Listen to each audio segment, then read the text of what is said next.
ওম শান্তি। আজ 22শে জানুয়ারি 2025 প্রাত মুরলি। বাবা বলেছেন, মিষ্টি বাচ্চারা, এই অনাদি ড্রামা হলো পূর্বরচিত। এ অত্যন্ত ভালোভাবে বানানো হয়েছে। বাচ্চারা, তোমরা এর পাস্ট, প্রেজেন্ট আর ফিউচারকে খুব ভালোভাবে জানো। আজকের মুরলির প্রশ্ন, কোন আকর্ষণের ওপরে ভিত্তি করে সকল আত্মারা তোমাদের কাছে আকৃষ্ট হয়ে আসবে? উত্তর, পবিত্রতা আর যোগের আকর্ষণের ওপরে। এর মাধ্যমেই তোমাদের বৃদ্ধি হতে থাকবে। ভবিষ্যতে বাবাকে অতি শীঘ্র জেনে যাবে।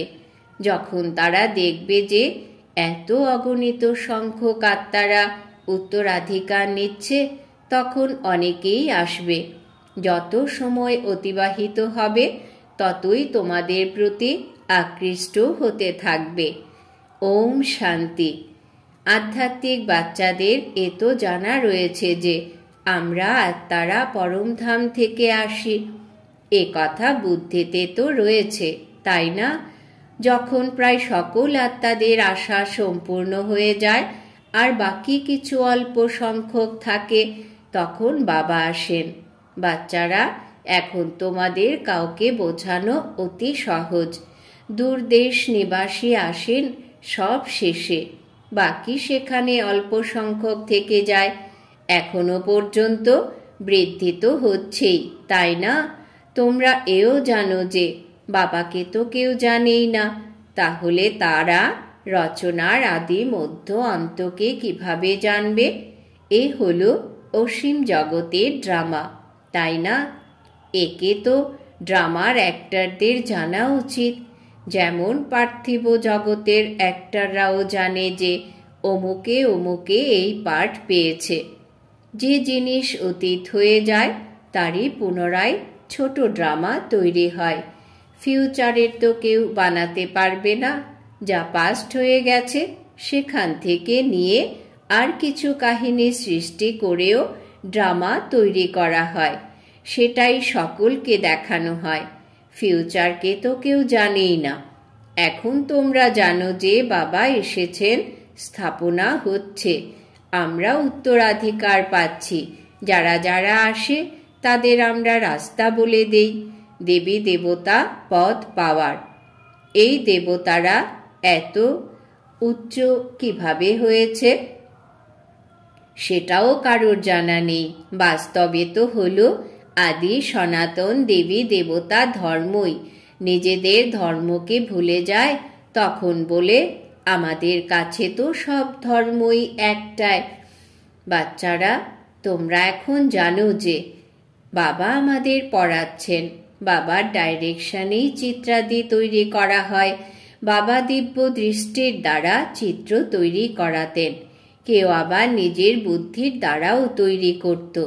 বাচ্চাদের এও বোঝানো হয়েছে যে এ কথা অবশ্যই লেখো। পার্টধারী অ্যাক্টররা তো রয়েছে, কিন্তু ক্রিয়েটার, ডাইরেক্টর ইত্যাদিকে কেউ জানে না। বাবা এখন নতুন ধর্ম স্থাপনা করছেন। পুরানোর থেকেই নতুন দুনিয়া তৈরি হয়, এ কথাও বুদ্ধিতে থাকা উচিত। বাবা পুরনো দুনিয়ায় এসেই তোমাদের ব্রাহ্মণ বানান। ব্রাহ্মণই পুনরায় দেবতা হবে। দেখো যুক্তি কত সুন্দর। অবশ্যই এ হলো অনাদি পূর্ব নির্ধারিত ড্রামা, কিন্তু অত্যন্ত সঠিকভাবে রচিত। বাবা বলেন, প্রতিদিন তোমাদের অতি গুপ্ত রহস্যময় কথা শোনায়। বাচ্চারা, যখন বিনাশ শুরু হবে তখন তোমরা অতীতের সমগ্র ইতিহাস জানতে পারবে। যখন সত্যযুগে যাবে তখন পাস্টের কোনো হিস্ট্রি স্মরণে থাকবে না। তখন তোমরা প্র্যাকটিক্যাল পার্ট প্লে করো। অতীত কাকে শোনাবে? এই লক্ষ্মীনারায়ণ তাদের পাস্টকে একটুও জানে না। তোমাদের বুদ্ধিতে পাস্ট, প্রেজেন্ট, ফিউচার সব কিছু আছে। কিভাবে বিনাশ হবে, কিভাবে রাজধানী তৈরি হবে, কিভাবে প্রাসাদ তৈরি হবে, হবে তো অবশ্যই, তাই না? স্বর্গের দৃশ্যাবলী সম্পূর্ণ আলাদা। যেমন যেমন পার্ট প্লে করতে থাকবে তেমন তেমন ভাবে জানতে থাকবে। একে বলা হয় বিনা কারণে রক্তপাত। বিনা কারণে ক্ষয়ক্ষতি হয়ে যায়, তাই না? যখন আর্থকুয়েক হয় তখন কত ক্ষতি হয়ে যায়, বম্বিং হয়, এ তো নাটক, তাই না? কেউ কিছু কি করে থোড়াই। বিশাল বুদ্ধির যে হয় সে বোঝে যে বিনাশ অবশ্যই হয়েছিল, অবশ্যই মারামারি হয়েছিল, এমন খেলাও তৈরি করে। এ কথা তো বুঝতেও পারে। কোনো সময় কারোর বুদ্ধিতে টাচ হয়ে যায়। তোমরা তো প্র্যাকটিক্যালি এখন রয়েছ, তোমরা সেই রাজধানীর মালিক হও। তোমরা জানো যে এখন সেই নতুন দুনিয়ায় অবশ্যই যেতে হবে। ব্রাহ্মণ যারা হয়, যখন ব্রহ্মার কাছে বা ব্রহ্মা কুমার কুমারীদের কাছ থেকে নলেজ নেয় তখন সে চলে আসে, কিন্তু থাকে তো তারা নিজেদের ঘর গৃহস্থিতেই, তাই না? অনেককে তো তোমরা জানতেই পারো না সেন্টারগুলোতে কত মানুষ আসে। এতজনকে কি স্মরণে রাখা যায়? না, যায় না। কত ব্রাহ্মণ বৃদ্ধি হতে হতে অগণিত হয়ে যাবে, সঠিক হিসেব বের করা যাবে না। রাজা কি জানে? না, জানে না যে আমার প্রজার সংখ্যা সঠিক কত। অবশ্যই আদমশুমারি ইত্যাদি বের করে, তথাপি পার্থক্য তো থেকেই যায়। এখন তুমিও স্টুডেন্ট, এত এত স্টুডেন্ট। সব ভাইদের স্মরণ করতে হবে একমাত্র বাবাকে। ছোট বাচ্চাদেরকেও শেখানো হয় যে বাবা বাবা বলো। এও তোমরা জানো যে তোমরা যত এগিয়ে যাবে মানুষ আসবে এবং তৎক্ষণাৎ বাবাকে চিনে যাবে। যখন দেখবে এত এত সংখ্যক উত্তরাধিকার প্রাপ্ত করছে তখন অনেকেই আসবে। যত দেরি হবে তত তোমাদের প্রতি আকর্ষণ বাড়তে থাকবে। যত পবিত্র হবে ততই আকর্ষণীয় হয়ে উঠবে। যত যোগে থাকবে ততই আকর্ষণীয় হবে, অন্যদেরকেও আকৃষ্ট করতে পারবে। বাবাও তো আকর্ষণ করেন, তাই না? অনেক বৃদ্ধি হতে থাকবে। তার জন্য যুক্তিও রচনা করা হচ্ছে। গীতার ভগবান কে? কৃষ্ণকে স্মরণ করা তো অতি সহজ, তিনি তো সাকার রূপে রয়েছেন, তাই না? নিরাকার পিতা বলেন মামে কম স্মরণ করো। এই বিষয়ের উপরেই সব কিছু নির্ভর করছে। তাই বাবা বলেছিলেন যে এই কথাটি সকলকে লেখাতে থাকো। যখন বড় বড় লিস্ট বানাবে তখন মানুষ জানতে পারবে। তোমরা ব্রাহ্মণরা যখন পাক্কা নিশ্চয় বুদ্ধি সম্পন্ন হবে তখন বৃক্ষ বৃদ্ধি প্রাপ্ত হতে থাকবে।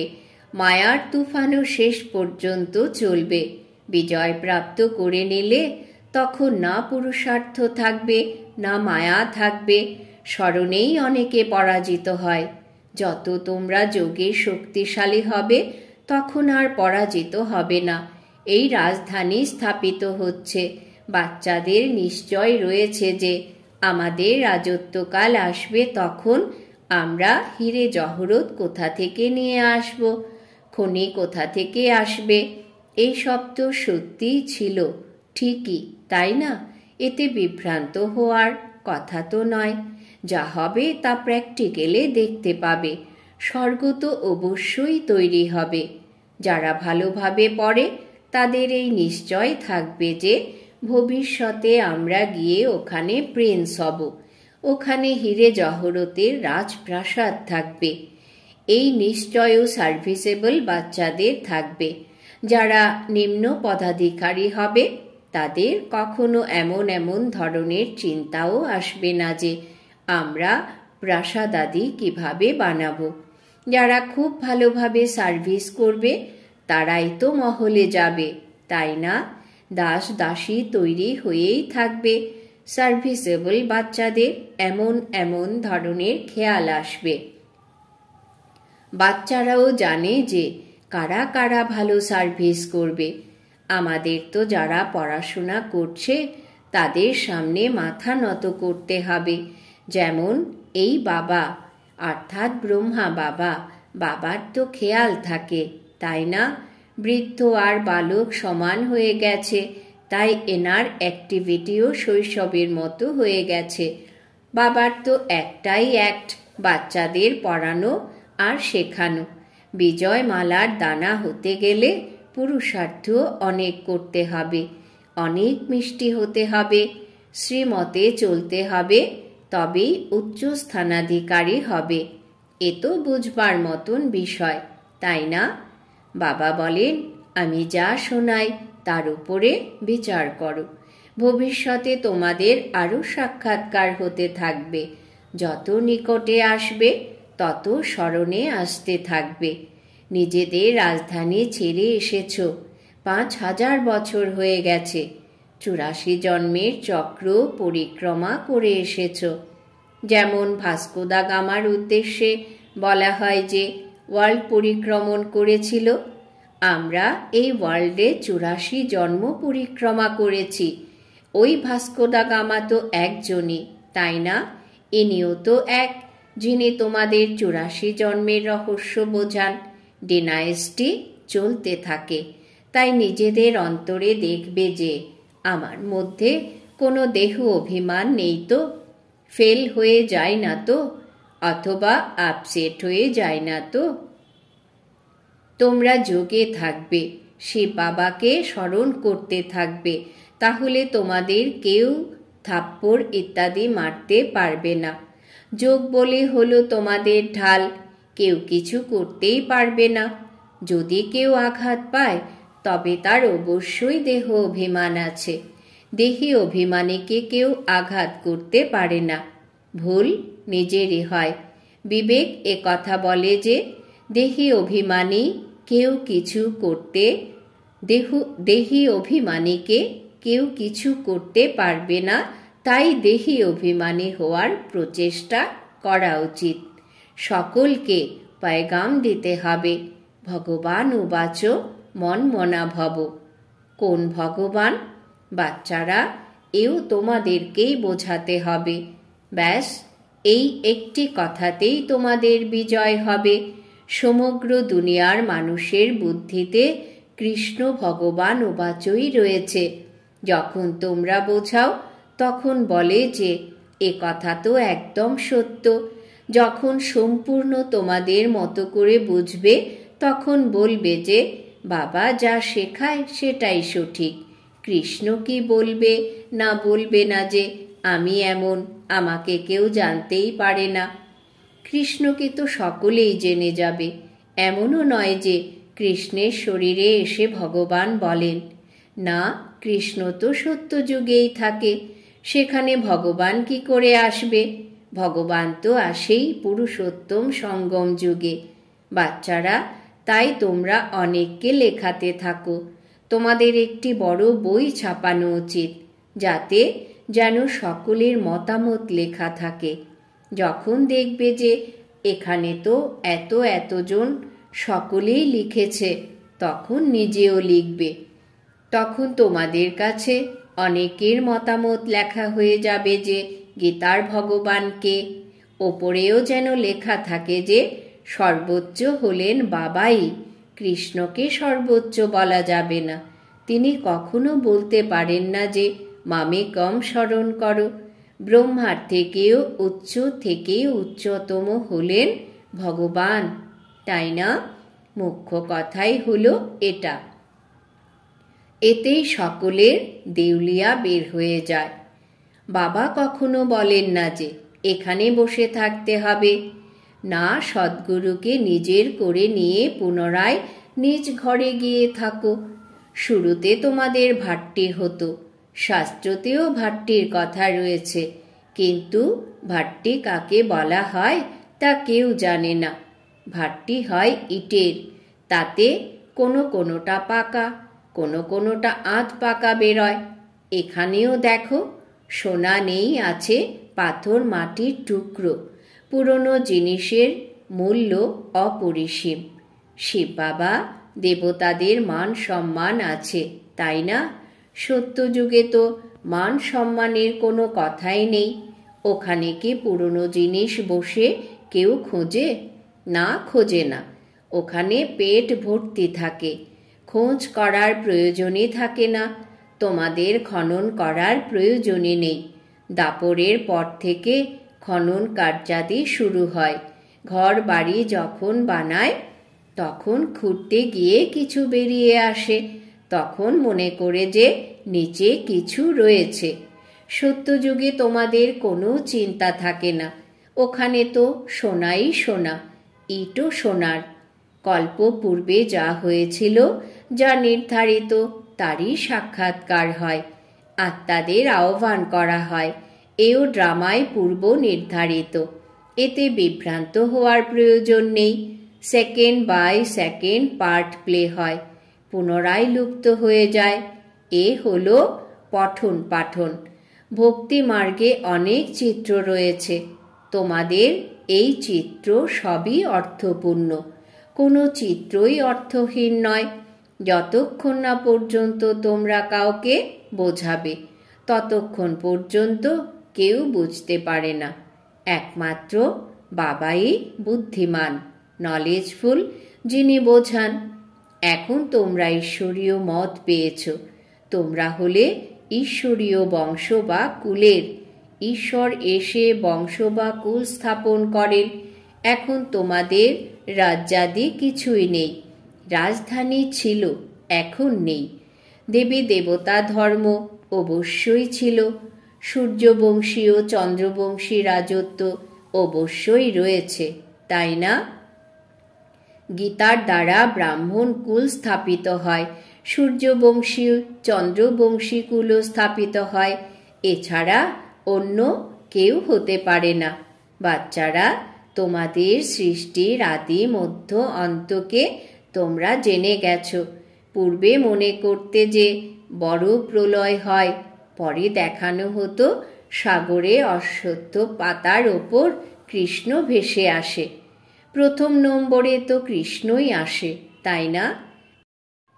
বাচ্চারা, এখন তোমাদের বোধ বুদ্ধি অত্যন্ত ভালো হয়ে গেছে। খুশিও তাদেরই হবে যারা আধ্যাত্মিক পড়াশোনা ভালোভাবে করে। যারা ভালোভাবে পড়ে তারাই পাস উইথ অনার হয়। যদি কারোর সঙ্গে প্রেম হয়ে যায়, তখন পড়ার সময়ও সে স্মরণে আসতে থাকবে। বুদ্ধি সেখানেই চলে যাবে। তাই পড়াশোনা সর্বদা ব্রহ্মচর্য অবস্থাতেই হয়। বাচ্চারা, এখানে তোমাদের বোঝানো হয় যে একমাত্র বাবা ব্যতীত আর কোথাও যেন বুদ্ধি না চলে যায়। কিন্তু জানে যে অনেকেরই পুরনো দুনিয়া স্মরণে চলে আসে, পুনরায় এখানে বসেও শোনেই না। ভক্তি মার্গেও এমন হয়। সৎসঙ্গে বসেও বুদ্ধি কোথায় কোথায় পালিয়ে যায়। এ তো অনেক বড় কঠিন পরীক্ষা। কেউ তো যেন বসে আছে কিন্তু শুনছে না। অনেক বাচ্চারা তো খুশিও হয়, বাবার সম্মুখে বসে খুশিতে দুলতে থাকে। বুদ্ধি যদি বাবার সঙ্গে থাকে, তাহলে অন্তিম সময়ে যেমন মতি হবে তেমনই গতি হবে। এর জন্য পুরুষার্থ অত্যন্ত ভালোভাবে করতে হবে। এখানে তোমরা অগাধ ধন প্রাপ্ত করো। আচ্ছা, মিষ্টি মিষ্টি হারানিধি বাচ্চাদের প্রতি মাতা পিতা বাপদাদার স্মরণের স্নেহ সুমন আর সুপ্রভাত। আত্মাদের পিতা তার আত্মারূপী বাচ্চাদেরকে জানাচ্ছেন নমস্কার।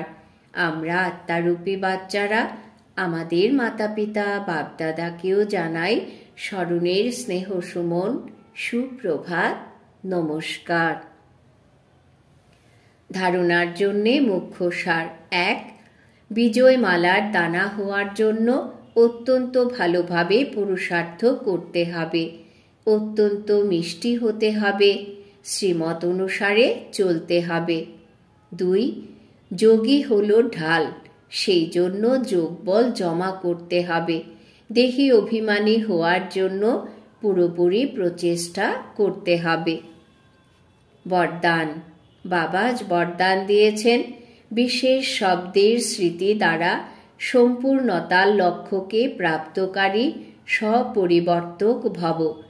বিশেষ শব্দের স্মৃতি দ্বারা সম্পূর্ণতার লক্ষ্যকে প্রাপ্তকারী স্বপরিবর্তক ভব। ব্যাখ্যা: সদা এটাই যেন স্মৃতিতে থাকে যে আমি হলাম বিশেষ আত্মা, বিশেষ কাজ করার জন্য নিমিত্ত হয়েছি আর নিজের বিশেষত্বগুলির প্রদর্শন করাচ্ছি। এই বিশেষ শব্দ বিশেষ স্মরণে রাখো। বলতেও হবে বিশেষ, দেখতেও হবে বিশেষ, করতেও হবে বিশেষ, চিন্তনও হবে বিশেষ।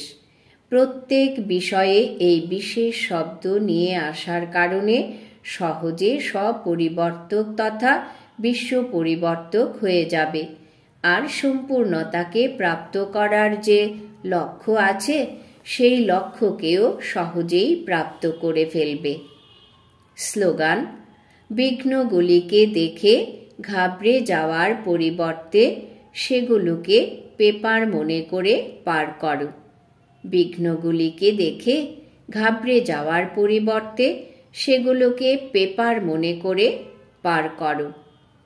আজকে সমান আমি স্বপরিবর্তক আত্মা। নিজের শক্তিশালী মনসার দ্বারা সকাশ দেওয়ার সেবা। এখন মনসার কোয়ালিটিকে বৃদ্ধি করো, তাহলে কোয়ালিটি যুক্ত আত্মারা নিকটে আসবে। এখন মনসার কোয়ালিটিকে বৃদ্ধি করো, তাহলে কোয়ালিটি যুক্ত আত্মারা নিকটে আসবে। এতে ডবল সেবা হবে, নিজেরও আর অন্যদেরও। নিজের জন্যে আলাদা করে পরিশ্রম করতে হবে না, প্রালব্ধ প্রাপ্ত হয়ে গেছে এই রকম স্থিতির অনুভব হবে।